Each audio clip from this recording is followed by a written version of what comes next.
Today, we dive into the history of the Inquisition. This is a story about a time when fear soaked into every home and faith became a weapon. Imagine an era where a single misplaced word could bring people to your door dressed in long robes with stern faces. We'll uncover why people were burned alive, what horrifying devices were born in the minds of executioners, and why even beauty could lead to a death sentence. This is a journey into a world where every glance or whisper could cost a life.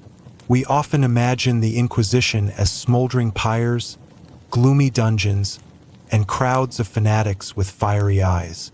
But behind it all was a system cold, calculated, and staged like a theatrical performance. Inquisitors built a machine that kept entire cities in a constant state of fear.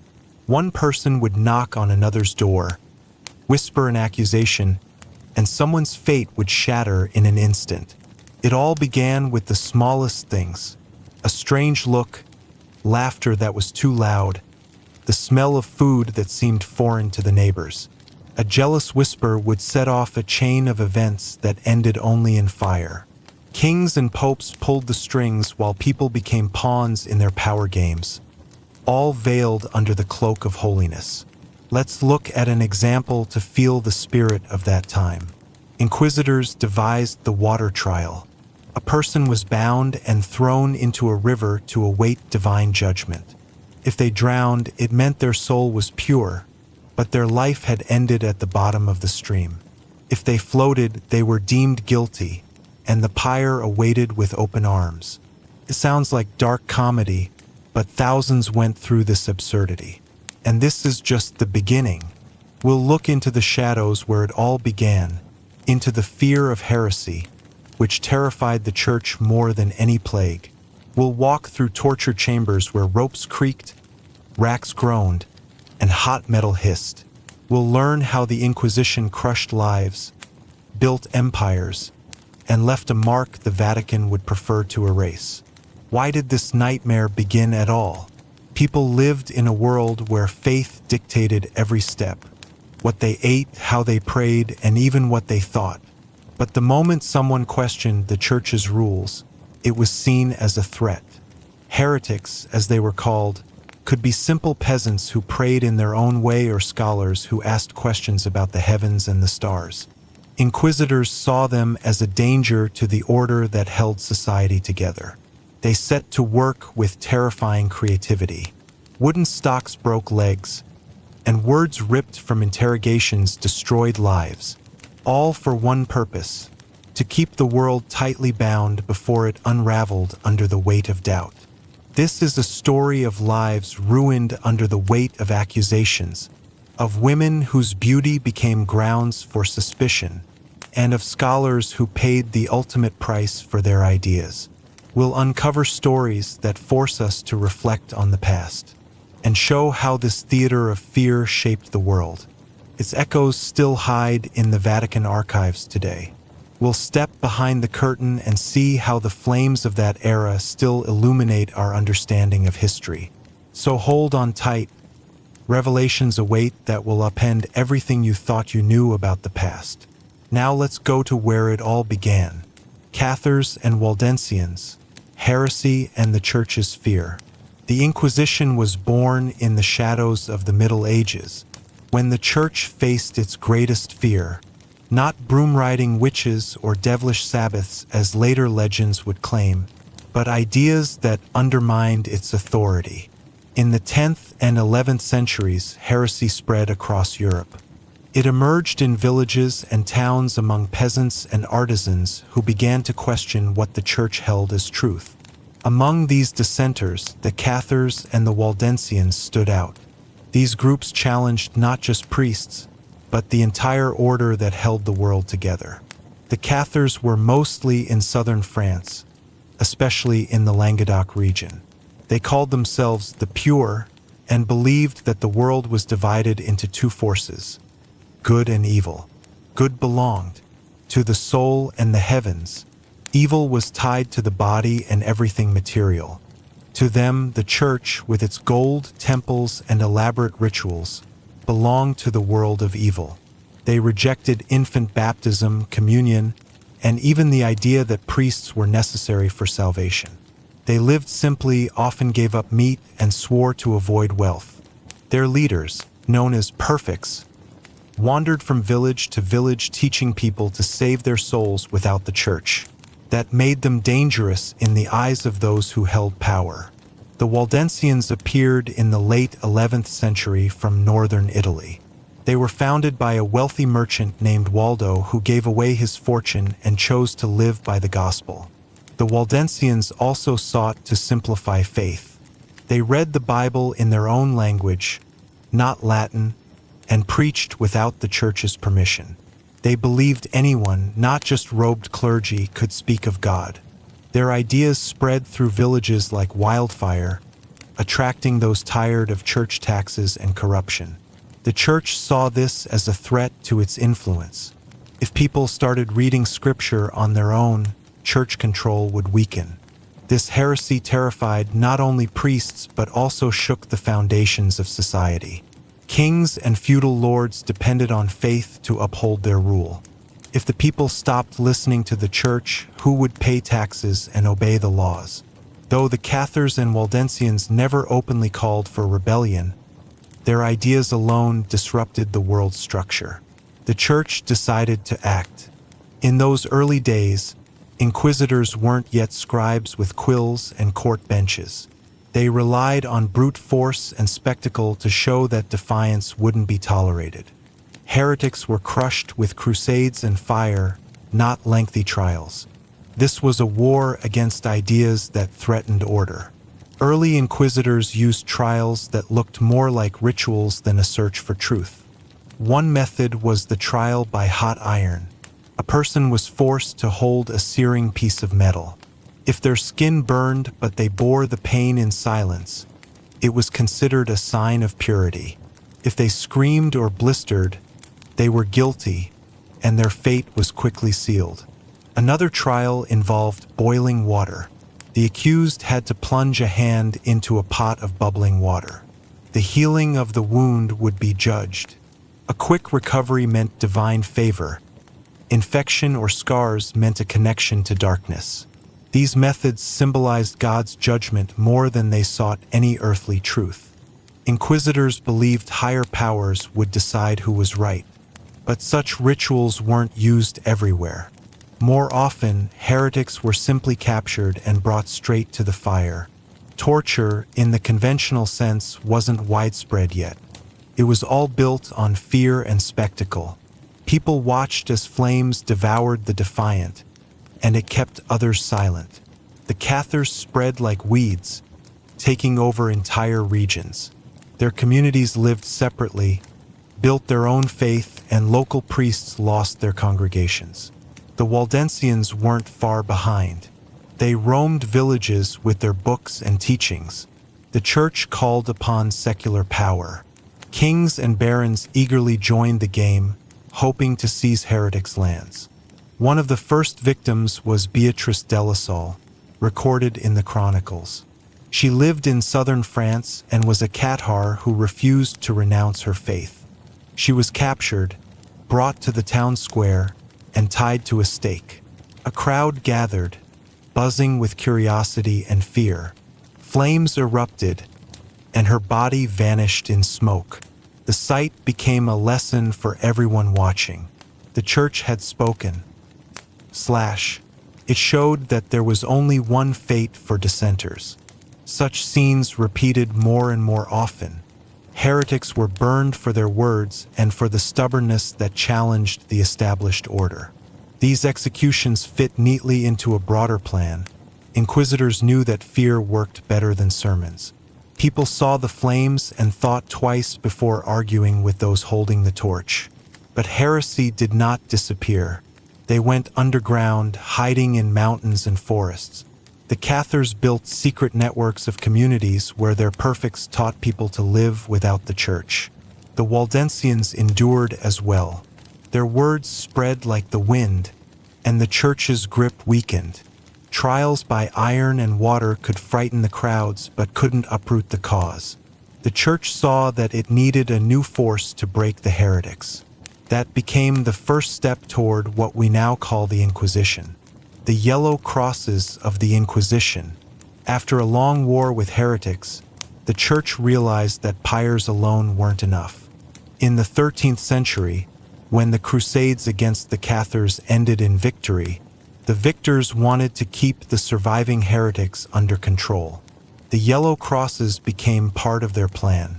They were introduced by the Council of Toulouse, where priests gathered to secure their triumph. Those who repented were forced to wear 2 crosses, one on the chest and one on the back. They were large enough to be seen clearly in a crowd. The color yellow was chosen because it was attention-grabbing and associated with shame and disease, like leprosy. People avoided those who bore the mark, cutting them off from society. Life with a yellow cross became a punishment. A person could be thrown out of a shop or denied a job. Children would throw stones, and neighbors would whisper behind their backs. The Church ensured the crosses remained visible. If someone removed or concealed them, they faced further punishment, possibly even fire. This mark kept Cathars in a constant state of fear. They became living lessons for anyone considering stepping against the faith. The idea was so powerful that it was later adopted elsewhere. These yellow signs became an early example of how authority could humiliate people, turning them into targets for the mob. The Church got what it wanted. Heretics either broke or disappeared. The story of Raymond VI, Count of Toulouse. Even the powerful were punished. Raymond VI was accused of supporting heretics, since the Cathars thrived on his lands in southern France. The Church could not tolerate a count defending those who undermined its authority. In the early 13th century, Pope Innocent III declared war on the Cathars, and Raymond became a target. He was excommunicated and threatened with the loss of his title and lands. Raymond ruled Toulouse, a wealthy region where heretics lived openly. He didn't want war, but he refused to betray his people. The Church aimed to break his will and show what happened to protectors of heresy. Raymond agreed to penance to preserve his power. On a hot summer day, he came to the town of St. Gilles. He was forced to remove his shoes and rich garments. Barefoot in a simple robe, he walked through the streets. Whips lashed his back, leaving bloody streaks. Crowds gathered along the path, staring and whispering. People watched as the count who had ruled for years fell under the blows. Priests walked beside him, reciting prayers and ensuring the punishment was completed. Raymond clenched his teeth, but each strike reminded him of the cost. This was more than humiliation. It was a public spectacle, a performance for the crowd watching with curiosity and fear. His path stretched through dust and filth. Stones cut into his feet. The sun scorched his head. Some people were silent. Others shouted. Some pitied him. Others cheered the downfall of the mighty.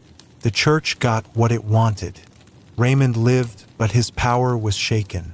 His lands became prey for enemies who had long awaited the chance to strike. In 1215, Dominic Guzman, a Spanish priest and preacher, founded an order that became the foundation of the Inquisition. He was driven by a desire to fight heresy through words and intellect. He saw how Cathars and Waldensians led people away from the Church, and sought to bring them back through preaching. His order was called the Dominicans, or the Order of Preachers. Pope Gregory IX entrusted them with the task of rooting out heresy, and they took up the mission with zeal. This is how the Inquisition, as we know it, took shape. The Church chose the Dominicans because they knew theology and could stand their ground in debates with heretics. Their sharp minds and preaching skills made them the perfect instrument of power. The Dominicans brought order to places once ruled by chaos. They developed a set of rules that became their code, and built a machine that hunted heretics step by step. Denunciations and interrogations in the Inquisition. This machine relied on informants. Anyone could become a snitch. A neighbor noticed someone praying too quietly and whispered to the monks. A wife reported her husband for reading strange books.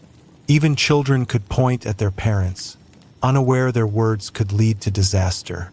The Dominicans gathered these rumors like a spider spins its web. They didn't pounce immediately. First, they investigated, dug deeper, and searched for signs. A denunciation was just the beginning, a thread that led to the suspect. The monks believed heresy hid in thoughts, and they knew how to find it through the eyes of others. Then came the interrogations. The suspect was summoned into a private room. This wasn't a noisy square filled with crowds, but a quiet chamber ruled by shadows. The Dominicans sat at a table, laying out quills and books. They asked questions, listened carefully, and wrote down every sound. A person might be asked whether they believed in the Trinity or if they attended Mass. If they hesitated or answered awkwardly, it was recorded. The monks examined their lives, missed services, strange habits, and whispers behind their backs. They believed lies exposed themselves in speech and coaxed the truth out with persistence. These interrogations lasted for hours, sometimes days. A person stood alone against their intellect until the truth surfaced. Torture wasn't common at first. The monks relied more on words and threats than physical force. Although the pressure could break anyone, the trials completed the process. The Dominicans gathered evidence born from denunciations and interrogations. They summoned councils where verdicts were handed down. These were not quick executions at the stake, but deliberations with records and procedures. The monks read the charges, flipped through their books, and discussed the accused fate. A person could be found guilty of heresy, blasphemy, or even for harboring doubts in their mind. Sentences varied. Some were released with a warning, others sent into exile. But if the guilt was deemed serious, the case went further. The Dominicans handed the condemned over to secular authorities, who lit the fire. The monks rarely soiled their hands with execution. They left that part to others. A legal code held the system together. Its foundation was laid by early rules and later refined by men like Bernard Gouet. Bernard was an inquisitor in Toulouse in the early 14th century and wrote a book that became a model for inquisitors. He taught how to conduct interrogations, read denunciations, and pass judgments. The turn to torture in the Inquisition. The Inquisition didn't always rely on words. By the mid-13th century, the Church faced a new challenge. Heretics had become more cunning. They concealed their thoughts, and interrogations lost their edge without force. The shift to torture tools occurred when Pope Innocent IV in 1252 issued a decree that gave inquisitors the green light. Before, they threatened more than they tortured, but now torture became the norm. This didn't mean every interrogation ended in blood. The Church wanted confessions, not corpses. The instruments were crafted by artisans who usually worked for secular courts. Blacksmiths and carpenters shaped iron and wood into mechanisms of pain. Inquisitors took these inventions, added their own ideas, and put them to use. This shift came out of necessity. When words and threats no longer worked, the Inquisition turned to tools. These devices broke the body to break the will. One such device was the Spanish boot, a metal apparatus that compressed the leg from ankle to knee. Inquisitors tightened screws, breaking bones and damaging tissue. The person screamed in agony. The monks waited for them to speak, believing that suffering expelled lies. Another tool was the breaking wheel. A person was tied to a large wooden wheel that turned under the torturer's hands. Ropes stretched the body, dislocating joints and tearing muscles. This stretching could go on for hours until the victim gave in. The rack was also used.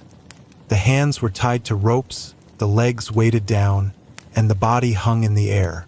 The mechanism pulled up and down, breaking bones and damaging tissue. The pain became unbearable and the person broke. But these tools weren't used every time. More often, they were shown as a threat. Inquisitors would display the boot or spin the wheel in front of the accused. The sight of iron and the creak of wood instilled more fear than the pain itself. People had heard stories of feet turned to pulp, of bodies stretched to their limits. Fear loosened tongues, and many confessed without a single screw turned. The monks knew. Even the shadow of these machines made people speak faster than steel. They kept the devices visible, a reminder of what awaited the stubborn. Pain came only when words lost their power, but words didn't lose power often. Fear of iron alone extracted the truth. What brought people into the machine? Heresy was at the top of the list. Denying church dogma was the gravest sin. One could doubt the Trinity, the Eucharist, or the Pope's authority. These thoughts were uncovered during interrogation, and enough to lead to the tools. Inquisitors saw this as a poison corrupting faith. Blasphemy was also punished. Cursing in church reached the monks through informants. Someone might shout a curse at the altar or laugh during Mass, and that became evidence. Even small things could cost a life. Saying a prayer incorrectly also made the list. A person might whisper the words differently than taught or skip parts. Neighbors noticed, reported, and inquisitors decided it was heresy. They searched for any sign of deviation, any crack in behavior. Silence was guilt. If a person stayed quiet during interrogation, it was seen as proof. If they spoke too much, they were suspected of lying. Blasphemy could be found in a casual curse said in anger. Even a mispronounced prayer could be an old habit that differed from the canon. But the inquisitors saw a threat in every step. They believed heresy spread like a plague and burned it out without mercy. The list of accusations grew. A person could be seized for arguing with a neighbor or for whispering in a corner. Anything outside the norm became a reason. Their machine crushed people for thoughts, words, and even for what they didn't do. If someone denied everything and gave no reason for guilt, they were sometimes released. There were cases where inquisitors found no evidence. Then they might issue a warning and let them go, though such cases were rare. The fear of a false accusation still hung over everyone. The paradox of the Inquisition. Inquisitors recorded every scream of the victim. They kept books where they wrote it all: moans under the boot, the crack on the rack, the final words before the flames. Their archives grew over the years, thicker than those of kings. Monks recorded every interrogation, every trial, and every drop of pain. This made their records, words more accurate than royal chronicles. Kings lost their papers in wars and fires. The Inquisition preserved theirs. They wrote names, dates, and confessions. Every scream was put to parchment so that future generations would know how their hand worked. This was their pride. They saw it as order conquering the chaos of heresy. Peter of Verona became one of the iconic figures of the Inquisition. This Dominican monk lived in the mid-13th century and became famous for his fight against heretics in northern Italy. Born in Verona to a family leaning toward Cathar heresy, he chose the church. Peter was sharp-witted and iron-willed. He was appointed inquisitor and uprooted heretics with zeal. In Lombard cities, he held trials, sought out heretics, and handed them to secular powers. People feared him.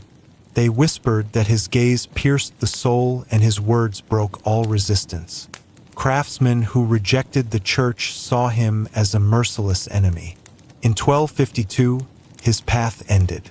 While traveling from Como to Milan, he was ambushed by townspeople who hated him for his trials. One man, Carino, struck him on the head with an axe, splitting his skull. They finished him off with a dagger. His companion, another monk, was seriously wounded. The killers fled, but word of his death spread quickly. The church did not stand idly by. Peter was declared a martyr. A year later, Pope Innocent IV canonized him as Saint Peter Martyr. He was honored as a defender of the faith who died for his cause. The killers were found. Carino later repented and became a monk, but his accomplices were tried and executed, broken on the wheel. This became a spectacle for the crowd. The church showed that not even the death of an inquisitor could stop its hand. Now to Spain, where the Inquisition took its own unique shape. There, it became a tool of both faith and monarchy. It began in the late 15th century, when Ferdinand of Aragon and Isabella of Castile united their kingdoms. They dreamed of a strong country where everyone spoke one language and prayed to one God.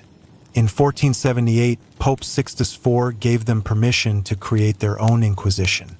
Unlike others, the Spanish Inquisition was a blade aimed at anyone who stood in the way of that vision. By 1492, after the fall of Granada and the expulsion of the Jews, it was in full force. It targeted conversos, Jews and Muslims who had converted to Christianity, willingly or under pressure. These converts weren't accidental targets. The Spanish Inquisition saw them as a threat to religious purity. Jewish converts might secretly keep Sabbath or avoid pork. Muslim converts might whisper prayers in Arabic or fast during Ramadan. Neighbors, servants, even children noticed. Informants sent these suspicions to inquisitors like Sparks. The church believed such people undermined unity. Though baptized, their hearts were seen as foreign. This was called double faith. The Inquisition treated it as a hidden poison. They set out to eliminate it to create a united Christian Spain. Jewish conversos, or Marranos, were targeted most often. After the expulsion, many remained by converting. They worked as merchants, doctors, scribes. Their intellect and wealth sparked envy. Old Christians whispered that Marranos lit candles on Friday nights or read forbidden books. Proof wasn't always needed. Rumors and baseless accusations were enough to start a trial. Muslim conversos, Moriscos, suffered too. They lived in towns and villages that once belonged to Granada. They were accused of ritual washings, traditional meals, or speaking Arabic. Even small things became evidence. Turning away from an icon, missing Mass, preparing meat without fat, or wearing clean clothes on a Saturday. These led to interrogations. Inquisitors combed through people's lives. They listened to reports, searched homes, and looked for traces. Neighbors became enemies. One report could destroy a family.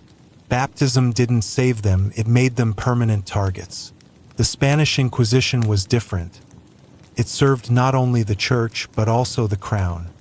Ferdinand and Isabella saw it as a way to unify the nation.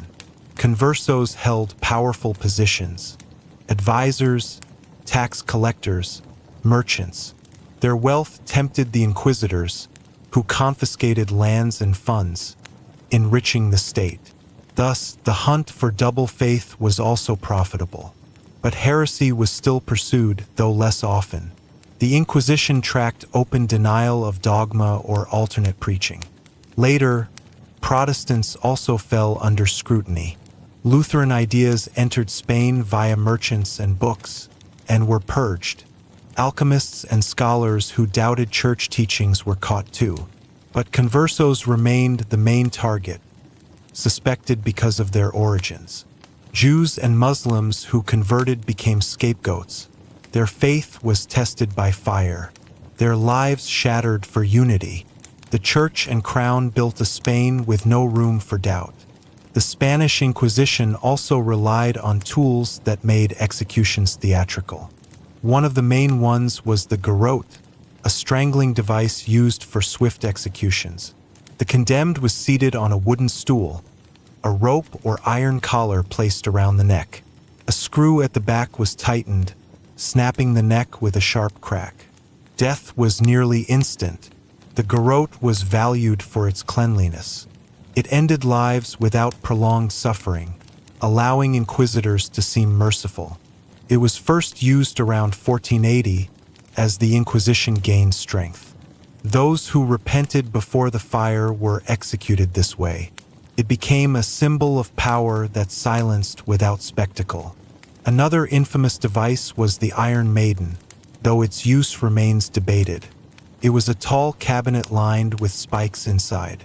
A person was shut inside, and the spikes pierced the body. Historians argue how often it was used. The Spanish Inquisition archives don't directly mention it. Most likely, it stood in cellars as a threat, shown to suspects to extract confessions without being used. Stories about the spiked cabinet spread fear. Even if rarely used, its image lingered. Inquisitors used such legends as weapons. Fear that struck without a touch. By the 16th century, the auto de fe made executions into public spectacles, meaning act of faith. These ceremonies drew massive crowds. The first was held in Seville in 1481. The condemned were paraded into public squares. They wore sanbenitos, long robes with red crosses and flames. This marked their guilt. Inquisitors read out verdicts, priests offered prayers, and the crowd murmured with anticipation. Then the fires were lit, heretics were tied to stakes, and flames consumed them. Smoke rose, screams echoed. Auto de fe could last for hours, beginning with sermons, continuing with executions, ending with hymns. It was a show, a lesson for the people. Spaniards saw it as faith's triumph over heresy. Inquisitors planned every detail. They chose large cities like Toledo or Valladolid, where crowds gathered. Dozens could die in one day. In 1485, 20 people were burned in Zaragoza in a single auto de fe. People came early, brought food, and watched into the night. It cemented church and crown power. The people left believing heresy could not survive their gaze. The garrote and auto de fe served different purposes. The former killed quietly. The latter roared across Spain. The Iron Maiden, though uncertain, added a shadow of horror that hung over all. Behind these executions lay the idea of blood purity, limpieza de sangre. This determined one's fate. Without pure blood, you couldn't become an official, enter the church, or marry an old Christian. Started in 1449 in Toledo. Local authorities banned conversos from holding office. By 1547, it was law across Spain. People had to provide documents proving no Jewish or Muslim ancestry. Inquisitors dug into family history, questioned witnesses, and searched for flaws. If they found traces of Marranos or Moriscos, the path was closed. Even grandchildren of converts bore the burden. Blood purity became a passport to life. It was required to join religious orders like the Dominicans, needed for court and treasury. Positions. Families guarded their certificates like treasure. One report could ruin everything. In 1556, a man in Seville was tried for forged documents. He lost his treasury job and his family was branded. This rule divided society. Old Christians boasted of their lineage. Conversos hid their roots. The Inquisition watched everyone. She built Spain where blood mattered more than faith. The Spanish Inquisition left a deep mark on the lives of thousands, and its victims often became pawns in a game of power and belief.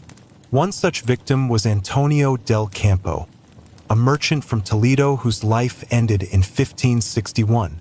He came from a family of conversos, Jews by blood who had converted to Christianity to remain in Spain after the Edict of 1492. Antonio lived a modest life, selling fabrics and spices at the market, but his heritage made him a target. That year, neighbors began whispering about his habits. They noticed he never bought pork from butchers and wore a fresh shirt every Saturday, behaviors deemed suspicious. These details reached the inquisitors via a denunciation. One neighbor, whose shop stood nearby, claimed Antonio avoided Christian food and lived against common customs. The inquisitors launched an investigation. They stormed his home, overturned chests, and inspected his kitchen. They found an oil lamp lit on Friday evening and a piece of cloth they claimed was used for Sabbath rituals. Antonio insisted he was a good Christian, attended Mass, and honored the church. But his words were drowned out by accusations. He was taken to the Toledo Tribunal's dungeon, kept in cold and damp conditions, and interrogated daily. The inquisitors demanded he confess to secret Jewish rites, but he held his ground. Eventually, they turned to torture. Antonio was stretched on the rack until he broke, crying out something the inquisitors took as a confession. The trial moved quickly, and he was convicted of heresy, of allegedly praying in Hebrew and denying Christ. The sentence was harsh. In 1561, in the Toledo Square, he was tied to a stake. The fire was lit, and his life ended before a stunned crowd. His house and shop were confiscated, leaving his family destitute. Toledo's archives preserved this case, showing how a denunciation could destroy a man. Elvira del Campo, her role in the Inquisition. Elvira del Campo, a relative of Antonio, faced a similar fate that same year. She was a merchant's wife, mother of 4, and lived in Toledo.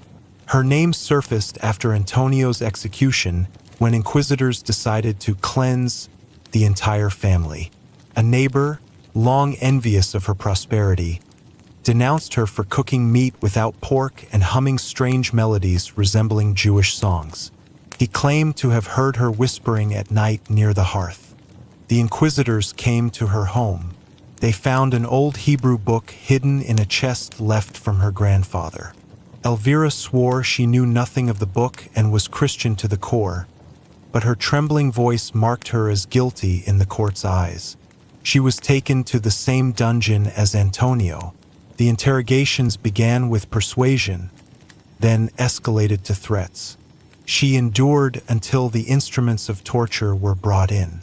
Tied to a table, her limbs were stretched by ropes that cut into her flesh. The inquisitors demanded names of other heretics, but she remained silent. They increased the pressure until her body arched in agony, and she screamed a confession to crimes she had not committed. The trial was held the same month. She was charged with secretly practicing Jewish rituals, singing forbidden songs, and denying the Christian faith. The verdict was inevitable. At the same auto de fe in 1561, she was led to the square in a San Benito robe with a cross on her chest. The fire claimed her as priests' hymns were drowned by screams. The crowd watched another life vanish in smoke. Her case was recorded in the same Toledo archives as Antonio's, a symbol of how suspicion could link entire families. Their stories reveal the essence of the Spanish Inquisition. Antonio and Elvira were hunted for their heritage. They were accused based on gossip and envy.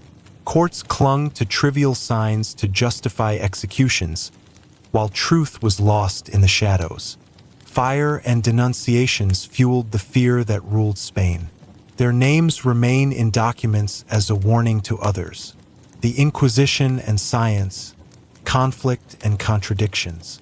The Inquisition often, lashed with minds that expanded the boundaries of human knowledge. Its shadow fell on those who looked to the heavens or explored the secrets of nature, challenging church dogma. During the transition from the Dark Ages to the Age of Discovery, science and faith clashed repeatedly. One of the most famous echoes of this struggle was the trial of Galileo Galilei. But he was not the first to trouble the church. The Spanish and Roman Inquisitions monitored cosmology and alchemy, viewing them as threats to the order built over centuries. These stories show they punished not for knowledge itself, but for boldness. Galileo Galilei and the Inquisition. In 1633, Galileo, an Italian scientist renowned for his observations of stars and planets, defended the heliocentric model, claiming Earth orbited the Sun based on Nicholas Copernicus's work. Copernicus, a Polish astronomer who died in 1543, published his treatise on celestial motion in the year of his death. He escaped the Inquisition's judgment because the book came out posthumously, and he kept his views quiet during life. Initially, the church ignored his book, but later it was banned in 1616. Galileo took those ideas further, and that was his downfall. His real trouble began not because of science, but because of his boldness. In 1616, Cardinal Robert Bellarmine forbade him from publicly defending heliocentrism. The church deemed it dangerous to Scripture. Galileo agreed to stay silent, but couldn't hold back. In 1632, he published dialogue concerning the two chief world systems, comparing the views of Ptolemy and Copernicus, clearly favoring heliocentrism. The inquisitors saw it as a direct challenge. The trial began in spring 1633. Galileo, nearly 70, with shaking legs, appeared in Rome. The Inquisition didn't torture his body, they used house arrest. He was accused of violating the 1616 ban and undermining church teaching. Galileo argued his book merely discussed theories, not imposed them, but the judges didn't listen. He was forced to recant heliocentrism on his knees, declaring Earth stood still. The sentence was lenient: house arrest in Florence, where he remained until his death in 1642. The book was banned, but the ideas survived. The case showed the Inquisition punished disobedience, not astronomy. Giordano Bruno, victim of the Inquisition. Bruno, a monk and philosopher from the late 16th century, declared the universe infinite and stars as distant suns. He went further than Copernicus and Galileo, denying a central point in the cosmos. The Inquisition arrested him in 1593 in Venice. The trial lasted 7 years. Held in a cell, Bruno was ordered to recant. He insisted infinity did not contradict God, but the church saw danger. In 1600, he was burned at the stake in Rome's Campo de' Fiori. Fire was their answer to his cosmology. The inquisitors believed such views undermined scripture and order. Alchemy and fear. Alchemy also drew suspicion due to its link with magic. Alchemists tried turning metals into gold or finding eternal life. Their smoky labs and cryptic symbols alarmed the church. Though rarer in Spain, some cases surfaced. In 1529 in Toledo, a man was tried for alchemy, mixing powders while reading ancient texts. Neighbors reported strange smells and whispers. Inquisitors found drawings of circles and Latin notes. He was accused of sorcery, interrogated, and exiled, avoiding the stake. The Inquisition often confused science with sin, seeing danger where there was none. Christopher Clavius and the Inquisition. Some within the Inquisition were scientists themselves. Jesuit Christopher Clavius, born in 1538 in Bamberg, Germany, loved numbers from a young age. He joined the Jesuit order in 1556, blending faith and curiosity. In Rome, he taught mathematics at the Jesuit college, writing books on geometry and astronomy. His work spread across Europe. In 1579, Pope Gregory XIII summoned him for a vital task, reforming the Julian calendar, which had drifted by 10 days. Clavius calculated solar and lunar movements, and after years of work, the Gregorian calendar launched in 1582. 10 days were removed to restore accuracy. The calendar we use today stems from his work. Jesuits praised him, and the Inquisition stayed silent. His science served their holy days. His story showed that science could find a place within their walls, if it didn't challenge faith. Francesco Ingoli, inquisitor and scholar. Francesco Ingoli, born in 1578 in Ravenna, was a priest and astronomer. In 1616, he wrote Galileo a letter criticizing heliocentrism, not with fire but with logic. He argued that stars should show parallax if Earth moved, something Galileo hadn't proven. Ingeli knew Copernicus, Tycho Brahe, and the laws of motion. His debate with Galileo stretched years. By 1633, during Galileo's trial, Ingeli was no longer present, but his old arguments echoed in court. He died in 1649. Though part of the Inquisition, he left his mark on astronomy, showing that inquisitors could engage science, if it suited their cause. Women before the Inquisition, fates and stories. Women, too, often fell under the shadow of the Inquisition. Their lives became threads in its web of suspicion. It saw them as threats to faith and order. Accusations went beyond witchcraft, though that myth became popular later. Herbal healing was often targeted. Women who knew plants were deemed dangerous. They gathered herbs, dried them, and brewed teas for the ill. In 1526, records from Toledo describe a woman from Navarre who used chamomile and mint. Neighbors noted strange smells and quick recoveries. They claimed she muttered over her brews. Inquisitors found her recipe notebook and deemed it witchcraft. She was tortured and burned. Curses and the evil eye also brought women to trial. In 1612 in Zaragoza, an old woman was accused after chickens died following her stare. Inquisitors searched her home and body, finding a scar they called the devil's mark. She denied guilt, but was burned before a whispering crowd. Even laughter could be suspect. In 1585 in Seville, a woman was tried for laughing too loudly at the market. A merchant complained that after she laughed, his fish rotted, and neighbors added that she laughed in an unchristian manner. The inquisitors saw it as a devilish mockery. She was put on trial and expelled from the city, leaving her family without a provider. But women suffered not only for their actions. Their very social status made them easy prey. In 15th century Spain, widows and elderly single women were often brought to trial. They lived alone, which sparked rumors. In 1551, in Barcelona, a woman was tried because of her cat, which walked across rooftops. Neighbors claimed it was her spirit and reported her. Inquisitors found needles in her home and considered them tools of witchcraft. She was interrogated and expelled from the city. This showed how isolation led to suspicion. In 1578, in Madrid, a woman was stretched on the rack for consorting with demons. Her body was contorted until she confessed. This revealed how punishments were applied universally, but women were tried more often for their roles in family or village life. Theories also fueled these persecutions. One claimed that a woman who was too beautiful could be dangerous. In the 1486 treatise Malleus Maleficarum, Heinrich Kramer and Jacob Sprenger argued that the devil seduces through female beauty. They wrote that beauty is a trap leading men away from God.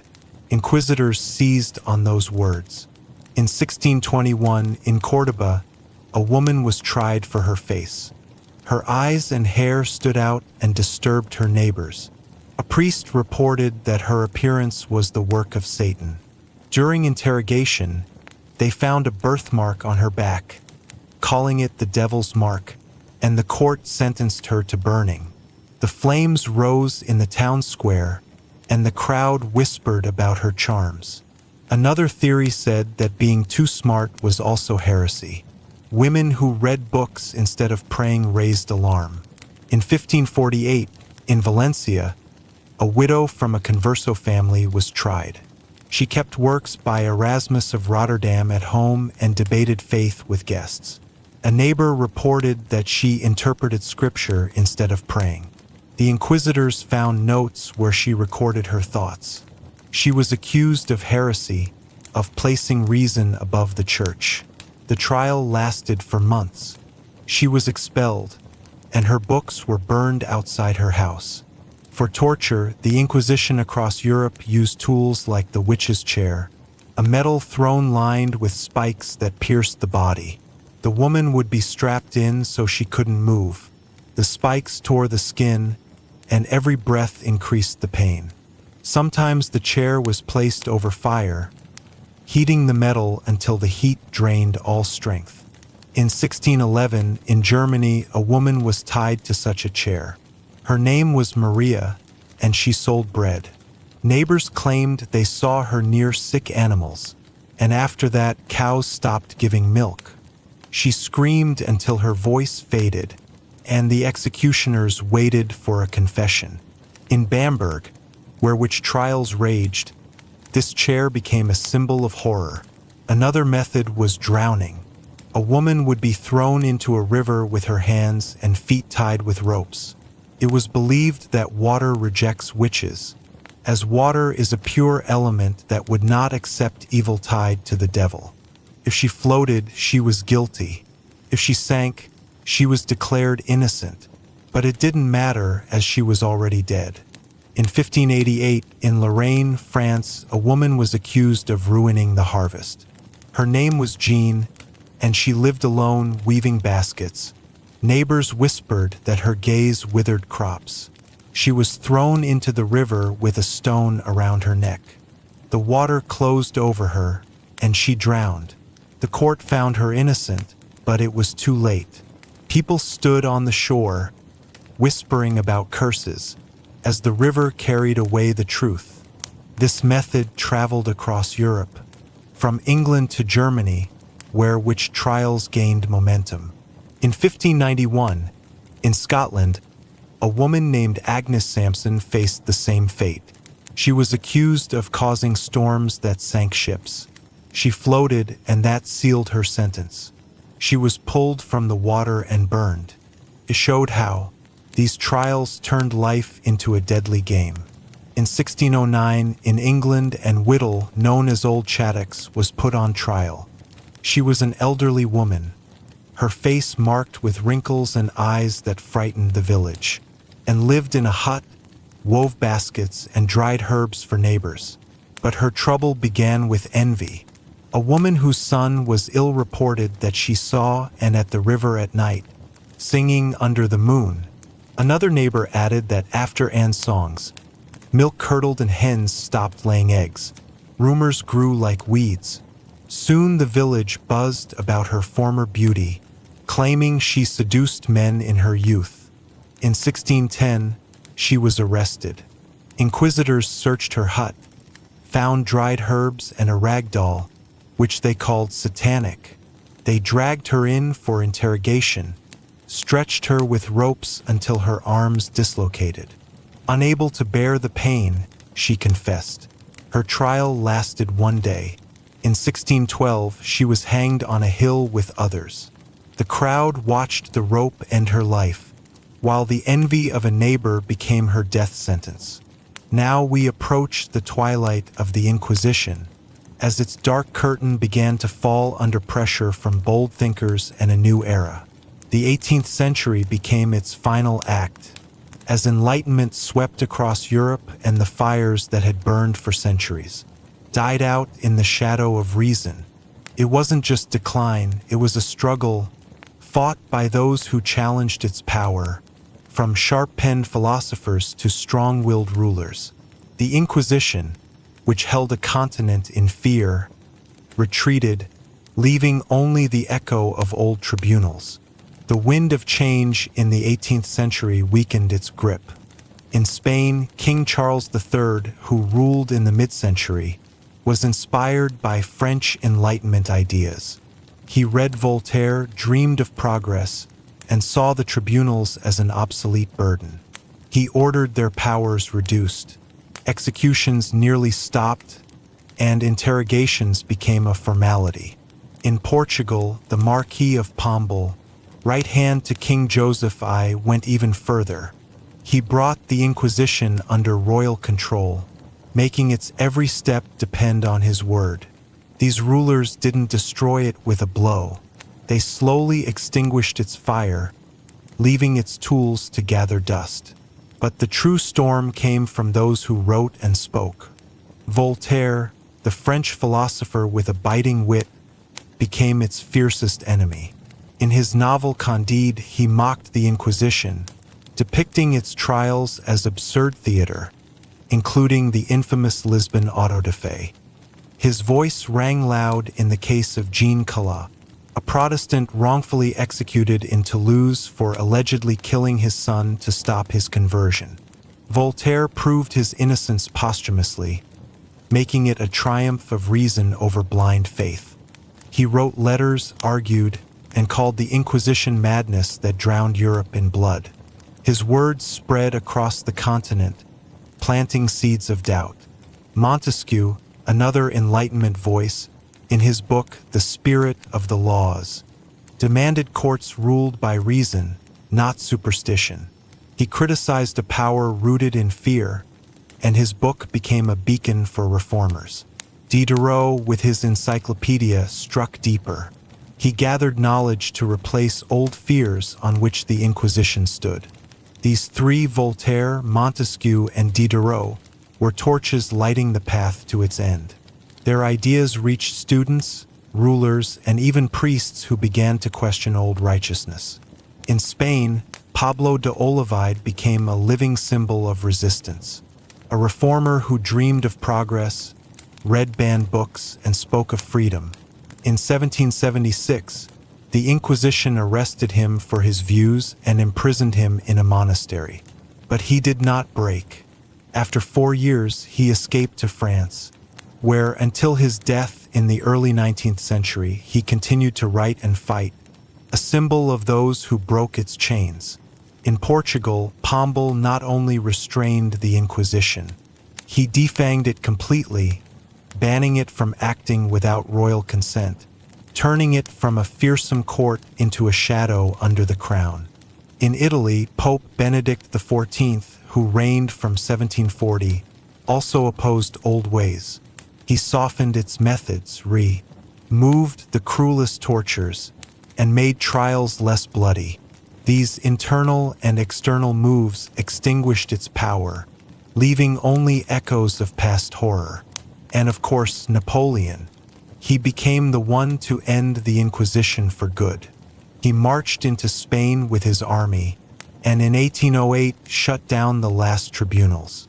He viewed the Inquisition as an ancient relic obstructing his vision of a modern Europe. His decrees disbanded its judges and archived its documents. In Italy, he did the same, subjugating the church to his will and stripping it of its former power. The French Revolution and the fall of the Inquisition. The French Revolution, with its cry of freedom, had already prepared the ground, burning away the fear that had fed the flames of the Inquisition for centuries. In Germany, Frederick the Great, who ruled Prussia, despised superstition and built a world where reason reigned over belief in devils. His lands became a refuge for those fleeing old tribunals. In Austria, Joseph II banned witch trials, calling them a disgrace to the Age of Enlightenment. These rulers, each in their own way, pushed the Inquisition into the past. The Enlightenment undermined belief in witchcraft, the same belief that once drove people to the stake. By the end of the century, such trials had become little more than stories told by the hearth. But let's examine how the Inquisition's final echoes still resonated in Mexico, Spain, and Portugal, where even in decline, it left traces of struggle and stubbornness. The Inquisition in Mexico. In Mexico, then part of the Spanish colonies, the Inquisition in the 1790s still tried to keep people in check, but its voice was no longer so fierce. Here, it no longer judged people for old tales of demons, but for reading Voltaire. This French rebel, whose writings condemned the Inquisition as a relic of darkness, was now seen as a political threat more than a religious one. One notable case occurred in 1792 in Mexico City. A young scribe named José María Morelos was arrested. He was a priest, but secretly read the philosophical dictionary and debated freedom with friends. Neighbors reported that he praised ideas undermining the crown and the church. Inquisitors searched his home and found a book marked with lines on reason and tolerance. He was tried not for heresy in the old sense, but for revolutionary politics. He was reprimanded, forced to repent, and forbidden from reading dangerous texts. But Morelos didn't break. Later, he became a leader in the Mexican War of Independence, which began in 1810. This case showed that the Inquisition still clung to power, but could no longer extinguish the sparks of a new age. The last execution of the Spanish Inquisition. The final act of the Inquisition took place in Spain in 1826, a last echo of a fading era. In the town of Valencia, a schoolteacher named Cayetano Ripoll was put on trial. He was a simple man who taught children to read and count, but in his lessons he spoke of reason instead of God. Neighbors whispered that he was an atheist who rejected the church and its laws. Though the Inquisition was weakened, it still existed. He was arrested and interrogated in an old chamber where dust covered the stone walls. He stood firm, refusing to yield, which enraged the judges. They accused him of atheism and blasphemy, charges that by then sounded like relics of a forgotten time. His sentence was harsh. He was hanged in a public square while the crowd watched in silence. This was the last execution by the Spanish Inquisition, its final note. King Ferdinand VI, who ruled at the time, supported the trial. But the world was already changing. A few years later, in 1834, the Inquisition was officially abolished, and its voice fell silent forever. Cayetano was the last to die in its shadow, marking the end of an era. The Inquisition in Portugal. In Portugal, the Inquisition left marks even after its victims had died. In the 1750s, a case emerged in Lisbon involving someone who was already dead. A woman had passed away in her village, where she had sewn clothes and raised children. She was never touched in life, but after her death in 1754, neighbors began to whisper.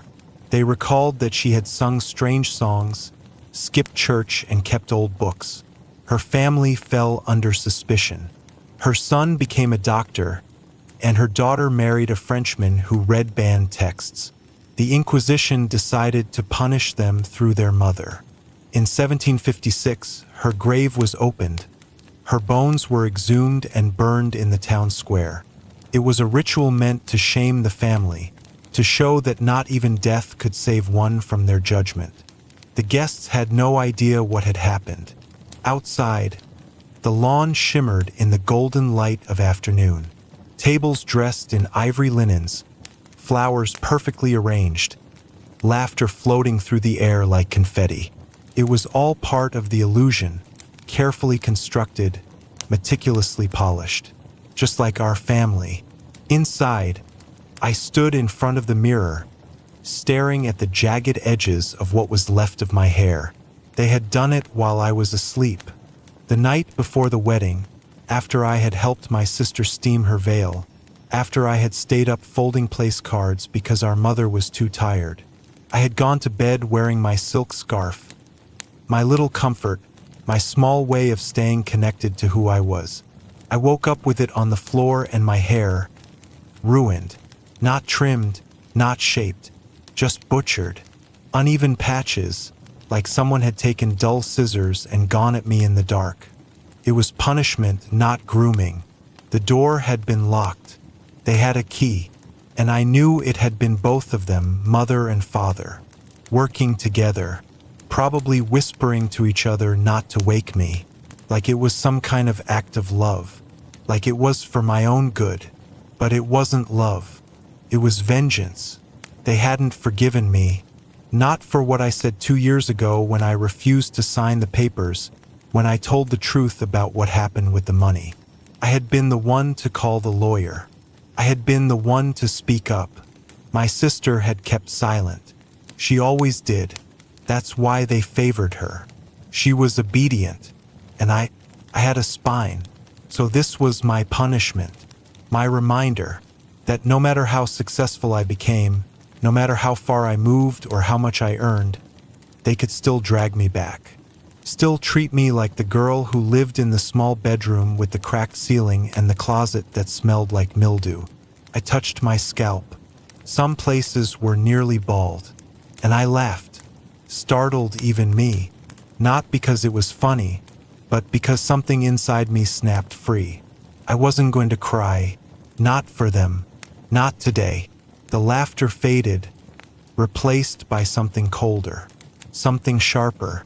Outside the door, I could hear voices. My sister's laugh, delicate and insincere. Our mother's sharp instructions to the caterer. I had 30 minutes before the ceremony. 30 minutes to decide how I was going to show up. Broken or blazing. I chose fire. I took out my phone and sent one message. Just one. Then I changed. I didn't wear the dress they had picked for me. The pale yellow thing that blended into the decor, meant to make me invisible, agreeable, neutral. I left it on the floor like a skin I had shed. Instead, I pulled on the power suit I had brought for the rehearsal dinner. Navy blue, tailored, unforgiving. The one with sharp shoulders and gold buttons. I tied a silk scarf around my head, covering what they had destroyed. I added a bold lip, red like a wound, red like warning, and then I walked out of the room. The hallway was crowded. Aunts in sequins, cousins in pastel chiffon, children clutching petals and juice boxes. A few glanced at me. None said a word.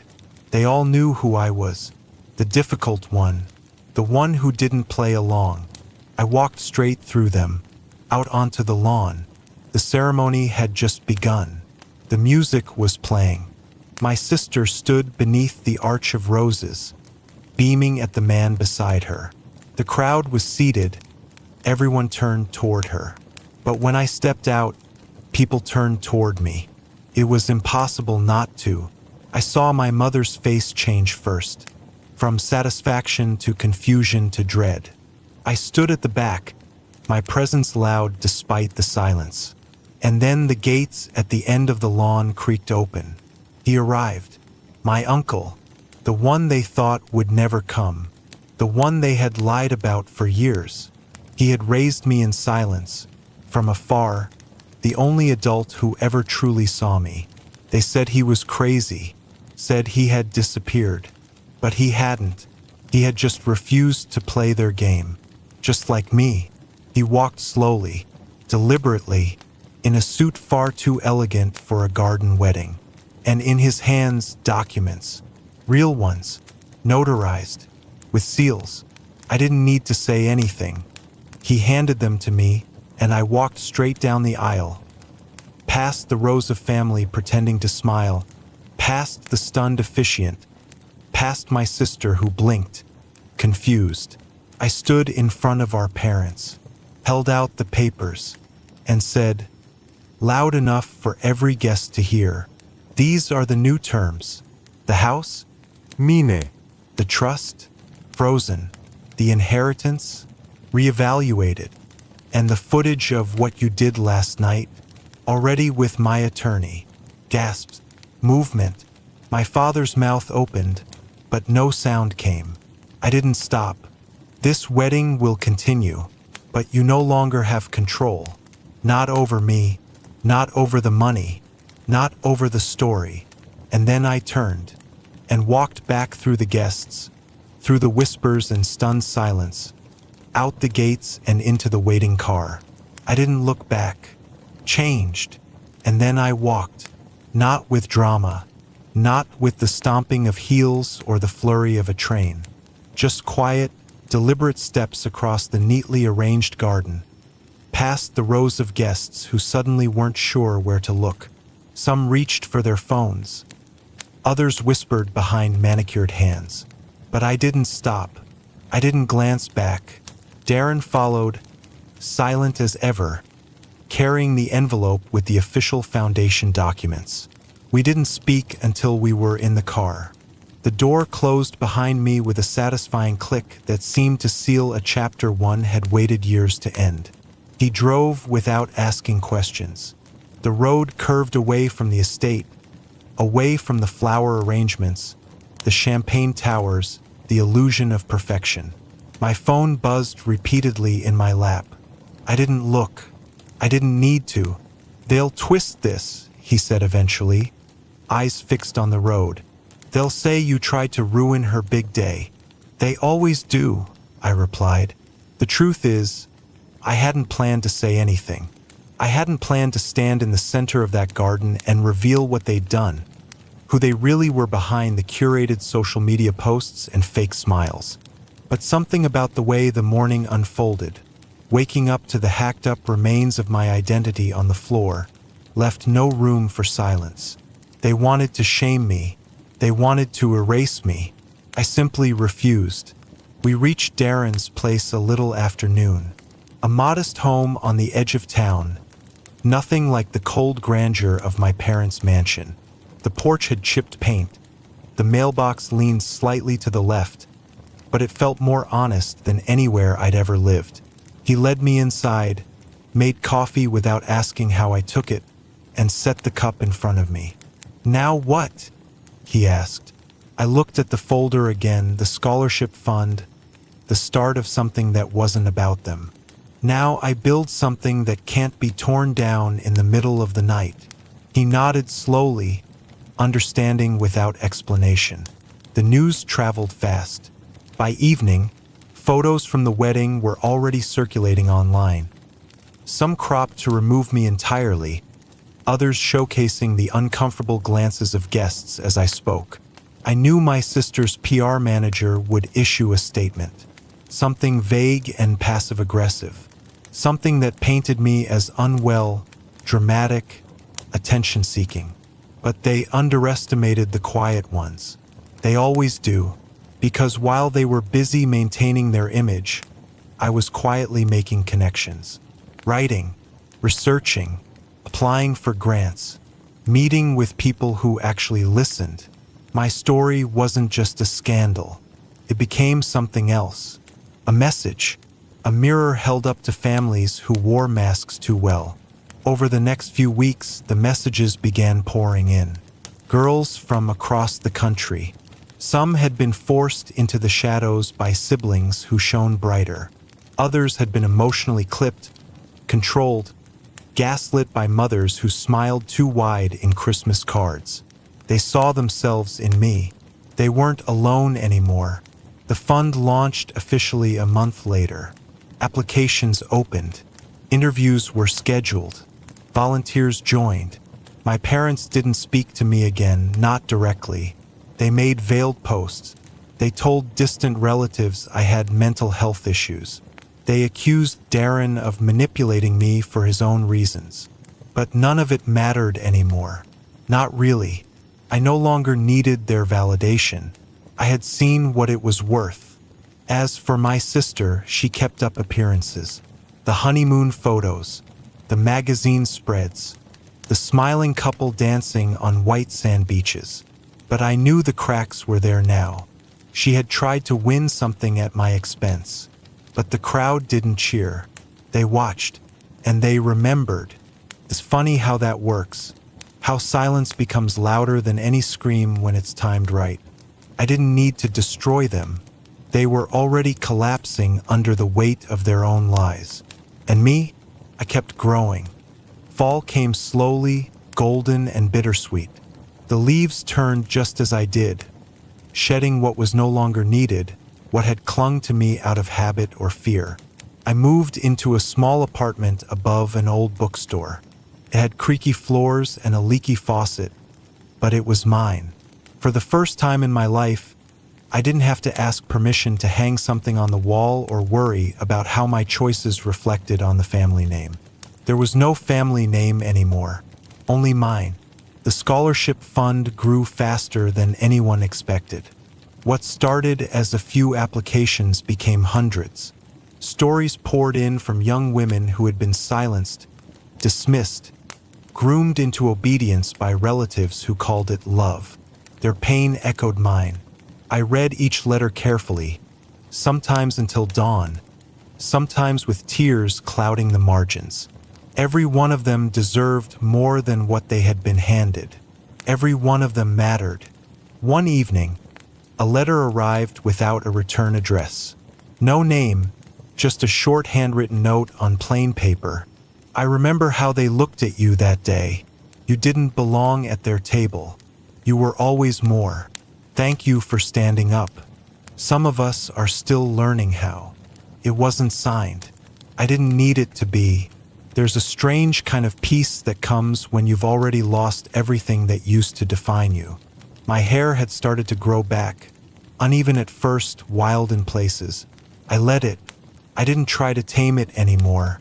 It was becoming something new, just like me. The local college invited me to speak. They wanted me to tell my story. At first, I hesitated. The old voices still lingered. Don't make a scene. Don't embarrass us. Don't air dirty laundry in public. But those weren't my rules anymore. So I said yes. I stood in front of a packed auditorium, heart pounding, hands shaking slightly. And then I spoke. Not with fury, but with clarity. Not to expose, but to illuminate. I didn't need to name them. The truth lived in the silence between my sentences. The audience listened, not as spectators of scandal, but as witnesses to survival. When I finished, there was no applause at first, just a deep, reverent stillness. Then slowly they rose to their feet. Afterward, girls lined up to talk to me. Some hugged me without saying a word. Others handed me crumpled notes. A few asked if I remembered them from school, from church, from birthday parties where we were all dressed alike and told to smile. I remembered too much. One girl, no older than 16, looked at me with wide, tear-filled eyes and whispered, "How did you not let it ruin you?" I didn't have a perfect answer. I still don't. But I told her the truth. I let it hurt me, but I didn't let it name me. That night, back in my apartment, I stared at the ceiling until dawn. The city outside was alive, not loud, just present. Like me. Meanwhile, the wedding photos disappeared from social media. Quietly, almost without notice. The press retracted some of the puff pieces. A few sponsors pulled their support from the companies my parents worked with. It wasn't public shame.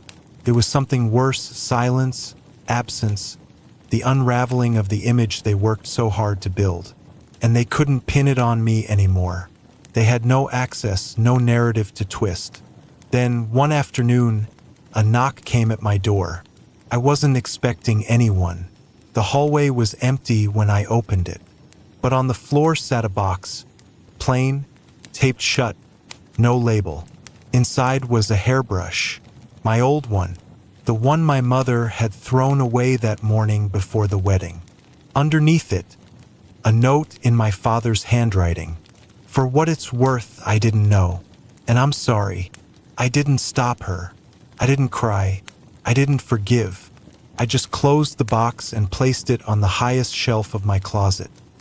Not out of sentiment, but as a reminder of how quiet complicity can be, of how silence wounds deeper than words.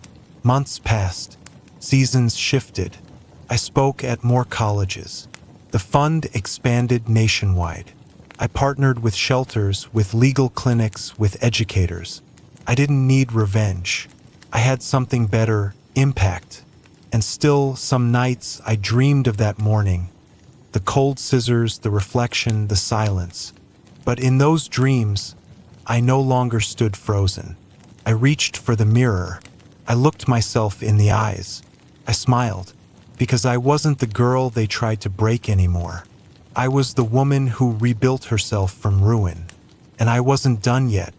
Winter came, quiet and gray. The city dressed itself in frost, and for the first time, I welcomed the stillness it brought. The quiet no longer reminded me of the suffocating silence of my old house. It felt clean now, earned, like I had carved out my own peace from the noise of everything they tried to force on me. I spent my mornings in the bookstore downstairs, helping the owner shelve new arrivals, sometimes just sitting by the window with a cup of coffee, and a thick sweater wrapped around me. No makeup, no dress codes, no performance, just me. The scholarship recipients sent me updates, pictures from their new dorms, emails about passing exams and escaping households that felt like cages. One of them wrote, "Your story gave me permission to tell mine." Another said, "You didn't save me.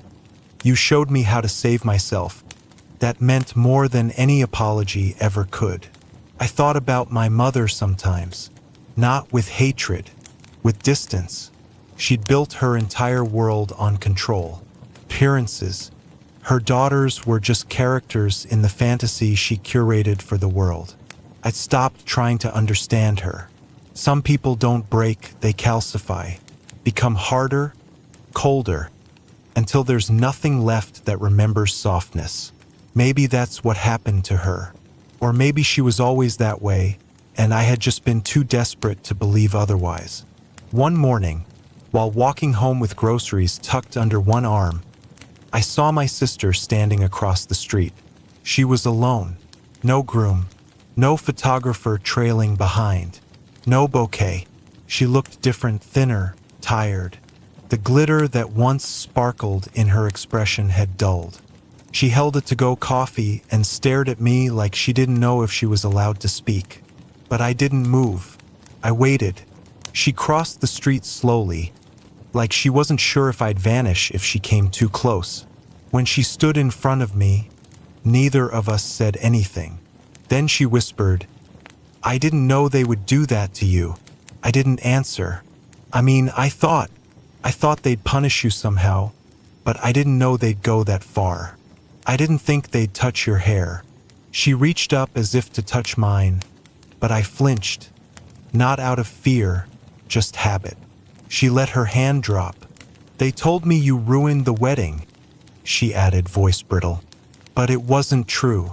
You were the only real thing that day." I looked at her and saw the girl I once shared a room with, the girl who used to braid my hair at night and cry into my pillow when our parents fought. The same girl who later stood silently as I was humiliated, not because she was cruel, but because she was terrified of being next. "You could have said something," I said finally. "I know." Her eyes welled up, but I didn't comfort her. I didn't owe her that. "I'm not asking you to forgive me," she continued. I wanted you to know that the marriage didn't last." He left, a month after the honeymoon. I didn't flinch. I didn't smile either. "They wanted me to come back home," she said, voice cracking. I didn't. I couldn't. I nodded slightly. That was all. She stood there for a moment longer, waiting for something. A word, a hug, permission. I gave her none. And yet I also didn't turn away, because I had nothing left to give. But I also didn't need to take anything back. She finally stepped back. "I'm proud of you," she said. That stayed with me, not because I needed her pride, but because she needed to say it. I walked home in the snow, the wind tugging at my coat, the world soft and white and honest. I put away the groceries, turned on the lamp near my desk, and opened a new folder on my laptop. Memoir draft. I had avoided writing it for months, but now it was time, not to expose, not to shame, but to remember, because survival wasn't the end of my story. It was the beginning, and someone, somewhere, was waiting for proof that healing didn't require permission. So I wrote, not about vengeance, but about truth, not about them, but about me. They thought they had silenced me. They thought that by cutting my hair, they could cut through my confidence, strip me down, make me small again. But the irony was that act, the one meant to humiliate me, was the very thing that set me free. It made everything so clear. There was no going back to pretending, no more twisting myself into the shape they found acceptable. The damage they intended had failed. And from the ruins, I was rebuilding something far more powerful than they ever imagined I could. The scholarship foundation took off faster than I expected. Within the first 6 weeks, we received over 900 applications. Some came typed neatly with attached transcripts and letters of recommendation. Others arrived in crumpled envelopes or via late-night emails filled with spelling mistakes but raw, aching truth. Young women mostly writing about how their families dismissed their dreams, about how their parents pushed them to become brides instead of scientists, about how their sisters were always the pretty one, the good one, the one who mattered. They wrote to me as if I were a lighthouse, and maybe in some strange way I had become one. I read every word, every single submission, even when my eyes burned and my heart twisted into knots. I kept going, because each letter was proof that I wasn't alone, that what happened to me wasn't some isolated cruelty, but part of a pattern, an invisible epidemic of daughters buried beneath other people's expectations. We hired a small team, volunteers at first. Then a grant came through and we were able to pay them modestly. Darren handled logistics, grant coordination, and eventually quit his job altogether to manage our partnerships full-time. He never asked for credit, never inserted himself into the spotlight. He just worked quietly, steadily, like he always had. As the foundation grew, my presence online shifted. I was no longer the girl who ruined a wedding with a dramatic outburst. I became the girl who started something. News outlets tried to catch up to the narrative. A few smaller magazines reached out. One wrote a feature piece titled, "From Scissors to Scholarships: How One Sister's Shame Became Her Superpower." I didn't love the title, it sounded like a joke, but I let it run. Because if even one person read it and realized they didn't have to accept the role their family shoved them into, then it was worth it. Meanwhile, back in that manicured estate where I grew up, the silence became deafening. My mother called once. I didn't answer.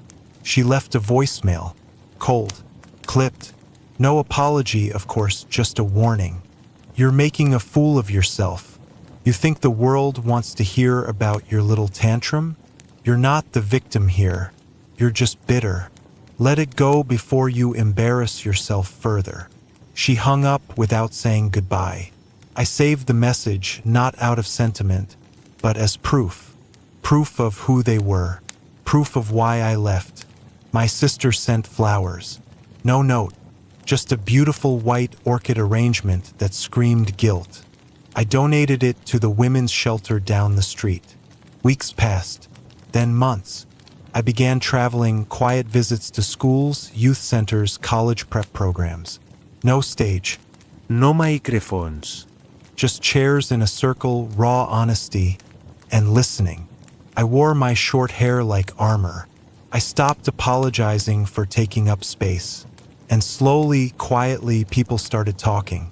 The most unexpected support came from women my mother's age. Mothers themselves, some even grandmothers, who wrote to say, "I wish someone like you had been around when I was young." They weren't all perfect. Some had once been the kind of mother who picked favorites.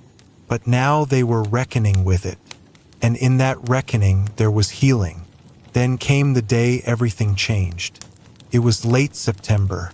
A chill had crept into the mornings, and I had just come back from a conference in Portland where I'd given my first panel speech.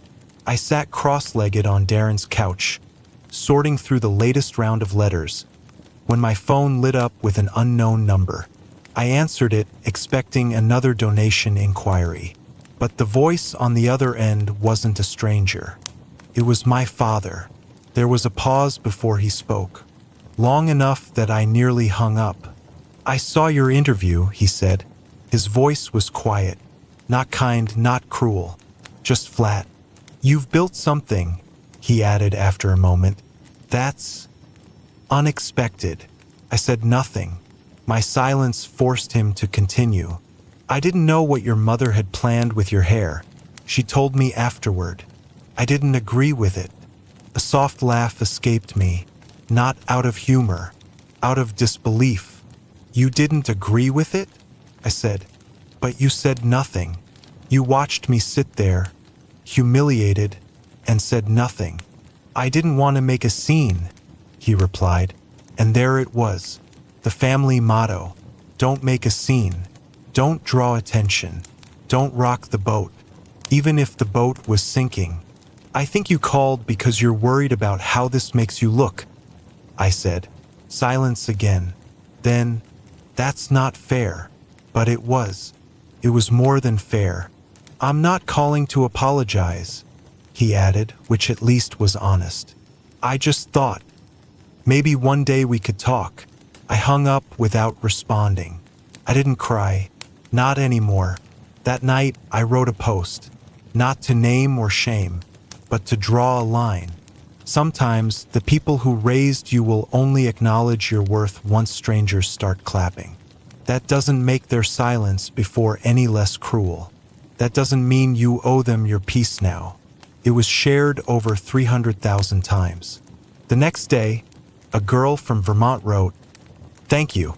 You helped me walk away from people who only loved the version of me that served them." Another from Kansas, "I shaved my head. My mom screamed, but I feel free. They were finding their voices, and I wasn't alone anymore." In November, the foundation received its biggest donation yet. Anonymous, but traced back to an investment firm my father once worked with. Parting gift, maybe, or a quiet admission of guilt. I didn't care, because by then, I wasn't doing this for revenge. I wasn't doing this to prove a point. I was doing this for the girl I used to be. The one who sat silently through dinners where my sister's every mediocre achievement was celebrated, while my accomplishments were brushed aside. The one who learned to swallow her rage so deeply, it gave her stomach ulcers by 16. The one who looked in the mirror the morning of the wedding and saw someone her own family couldn't even let exist on her terms. I was building this for her, and she wasn't silent anymore. Weeks melted into months, and with each sunrise, I became someone new. Someone I barely recognized but was finally learning to love.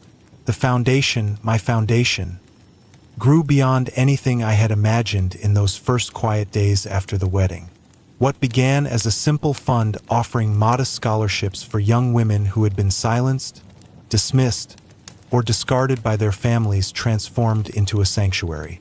A movement, a network of resilience woven from shared grief and survival.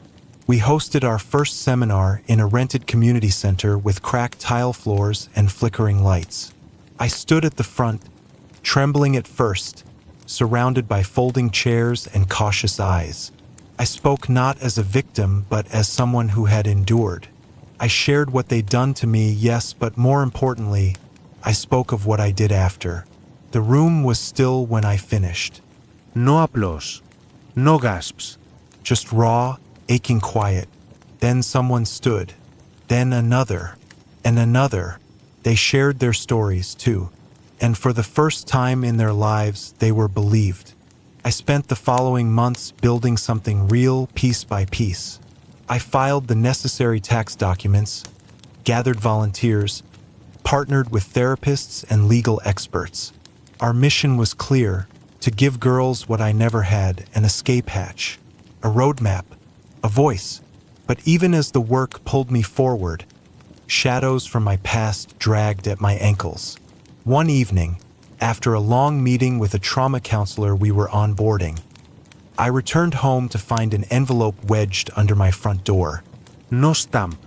No return address, just my name in careful, slanted handwriting. Inside, a photograph of my mother and sister, taken recently. In it, they were seated at a restaurant, heads tilted toward each other in mock intimacy. But what unsettled me wasn't their expressions. It was mine, a younger version of me, visible in a framed photo behind them on the restaurant's wall. A detail, a memory, a ghost. They'd done it on purpose, chosen the location, posed in front of me like I was some relic on display. It was psychological warfare, masked in smiles and soft lighting. I sat on the floor with the photo in my lap for what felt like hours. I didn't cry. I didn't tear it up. I simply stared at it until the ache in my chest dulled into numbness. That night, I wrote a blog post for the foundation site. It wasn't planned. It wasn't polished. It was raw. I wrote about how healing isn't linear, how even after escape, the chains still rattle, how abusers don't always look like villains. Sometimes they wear pearl earrings and call themselves your mother. The post went viral within days. Emails flooded in, so many I couldn't read them all. Survivors, supporters, even whistleblowers, former nannies, makeup artists, caterers, people who had seen glimpses of the rot behind the curtain at family events, but never spoke. Now they did. My parents must have seen it too. The silence on their end was no longer dismissive, it was strategic. My sister's PR team released a statement suggesting that family matters should remain private. But the more they tried to shut the door, the more people peered in. Then came the interview request from a national network. They wanted to feature my foundation, my story, my recovery. I hesitated at first. I'd always preferred the shadows, the quiet work. But I also knew this was bigger than me now. It had to be.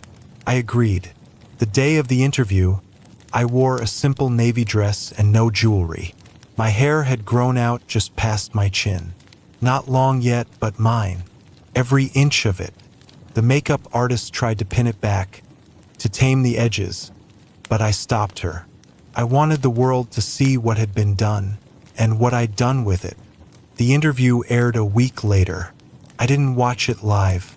I sat with Darren on his couch, the same couch where I'd once cried myself into exhaustion after the wedding, and waited for his reaction instead. He said nothing for a long time after it ended. Then finally, "They have no power left," and maybe that was true, but even without power, ghosts linger. 2 nights later, I received another envelope. No note this time, just a lock of hair. My hair, clipped at the ends and bound with a thin blue ribbon. I didn't flinch. Instead, I took it to the police. The detective on duty didn't laugh. He didn't brush it off. He listened carefully, took the evidence, opened a report. Maybe it would go nowhere. Maybe it was symbolic. But I wanted it documented. I was done letting them control the narrative. Weeks passed. The foundation received its first major donation. A 6-figure sum from a woman who had once been institutionalized by her family for refusing to marry the man they chose. She asked to remain anonymous, but she said my interview gave her the courage to finally speak her truth in court. Momentum built. We expanded into new cities, launched a podcast, opened a 24/7 helpline, but even success brought challenges. Some in the media questioned my motives. They called me dramatic, vindictive, attention-hungry. Others claimed I exaggerated, that my parents' wealth and status made them targets, that I must be mentally unstable to publicly humiliate them. They used the same words my parents once did. But this time I wasn't alone. The women I had helped came forward. They flooded comment sections. They wrote letters. They showed up. They refused to let me be erased. And through it all, I stayed focused, grounded. Until one morning, I received a call from an unknown number. I let it ring out. Then the voicemail played. It was my father. He didn't apologize. Not once. He spoke calmly, as if nothing had ever happened. He said my mother was unwell, that the stress had finally caught up to her, that I'd caused irreparable damage. And then, with that same cold detachment I remembered from childhood, he said, "If you have any decency left, you'll stop this circus." I didn't respond. I forwarded the voicemail to my lawyer, because decency doesn't mean silence. And the circus? They built it. I just turned on the lights. The foundation's 2nd anniversary was approaching. We planned a gala, not at some opulent estate or overpriced venue, but in a public library that had once saved my life on quiet afternoons when I needed a safe place to exist. We decorated with stories, quotes from girls we'd helped, printed in gold ink and hung from the ceiling on string. We played music composed by survivors. We left an empty chair in every row for the ones still trying to escape. And I stood on that stage, not as the sister who was shamed at a wedding, not as the daughter with hacked hair, but as a woman who had finally taken back the pen and started writing her own story. I didn't mention my family that night. They didn't deserve the spotlight anymore. Instead, I spoke about courage, about survival, about the power of reclaiming your name, your body, your voice. The applause was real. No cameras, no headlines, just warmth, connection, healing. And as the guests mingled, I stepped outside alone, the night air soft against my face. I closed my eyes, breathed in, and for the first time in years, maybe ever, I felt whole. Not because they accepted me, but because I no longer needed them to. The weeks that followed were quieter than I expected. Not peaceful, but still. The kind of quiet that settles after a storm, when the damage has already been done, and all that's left is to walk through the wreckage and figure out what still stands. I didn't cry. I didn't scream. I didn't even replay the wedding in my head, though pieces of it returned without warning. The flash of my sister's smirk, the stunned faces, the sound of scissors in my dreams. I spent most of my time working, not to distract myself, but to build. The scholarship fund was just the beginning. I had learned early that pain was a currency, and I was tired of spending it on silence. I started reaching out to shelters. I partnered with 2 nonprofits. I spoke at a small conference about identity erasure and emotional control disguised as parental love. I didn't name names. I didn't have to. The people who needed to hear it already knew. The more I told the truth, the more I was met with versions of my own story. I heard from girls who had been forced into matching dresses and family photos that made them sick. Women who were called selfish for cutting toxic ties. Survivors of psychological warfare waged at breakfast tables and in the quiet looks passed across living rooms.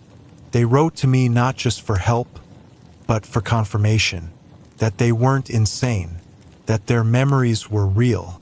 And with every letter, every story, every name whispered in confidence, I felt my roots regrow. But healing doesn't happen in a straight line. One evening, I opened my email and found a message from an unknown address. No subject line. No signature. Just one line. You're still nothing without us. It didn't say from Mom, but it didn't need to. I stared at the words for several minutes. Not because they hurt, though they did, but because they proved something I'd always known. They needed me small. They needed me broken to feel powerful. And I wasn't anymore. I didn't respond. I saved the email, filed it under a folder labeled Evidence. My therapist told me to document everything now. I didn't like thinking of my family as a threat, but maybe that was part of the problem. I had spent too long refusing to see the truth just because it was dressed like love. A few days later, Darren suggested I take a break. Not because you're not strong, he said, but because even strong people need to rest.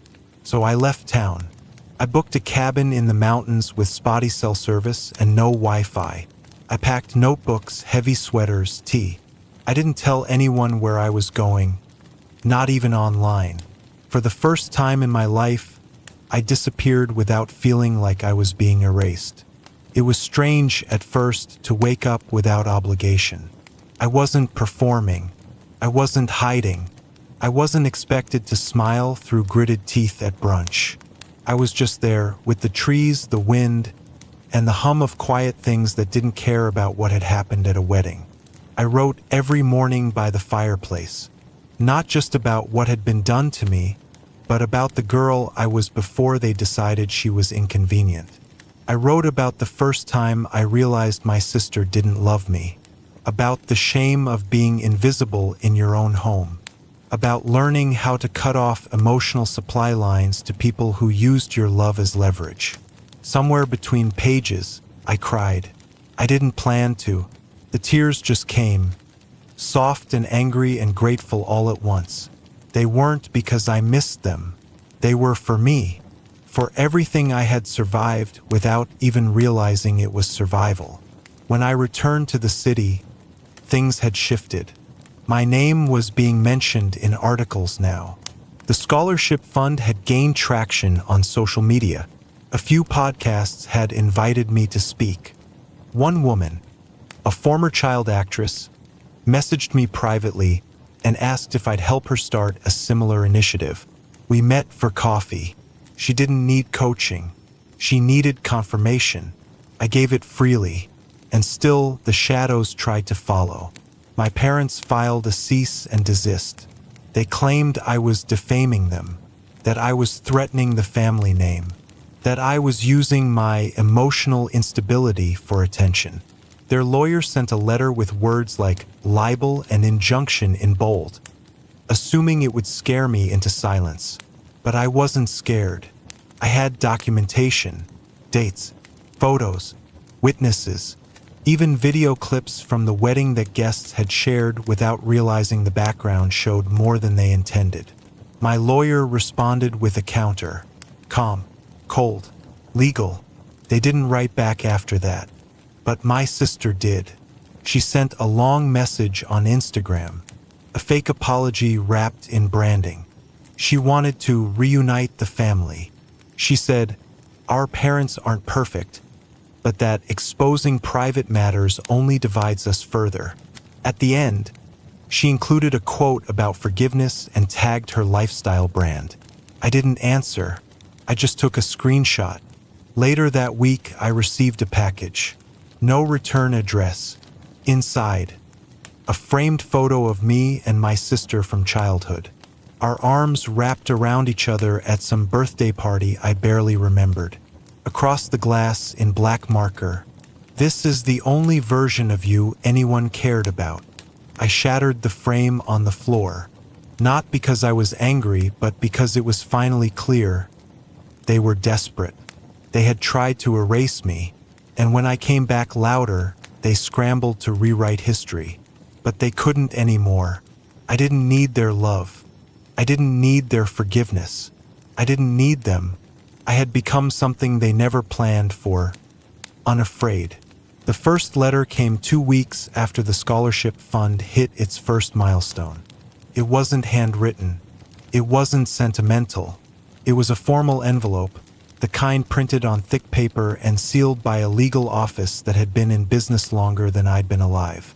Inside was a summons, a polite, sterile invitation to attend a private family mediation. The sender? My parents. The wording was perfect, clinical. They spoke of misunderstandings, of escalations that could have been avoided. They wanted to meet, to discuss the potential harm to our family's legacy, and to come together in a mutually respectful environment. I laughed when I read it, not because it was funny, but because it was expected. They hadn't reached out when I cried myself to sleep after finding my hair butchered on the morning of the wedding. They hadn't come when I stood in front of their guests and showed the world what had been done to me. But now, when the fund was receiving national attention, when major outlets were writing op-eds titled, "When Families Fail Their Daughters," they wanted to talk. Darren watched me from across the kitchen as I reread the letter for the third time. I could tell he was holding back. "Say it," I said finally. He hesitated, then shrugged.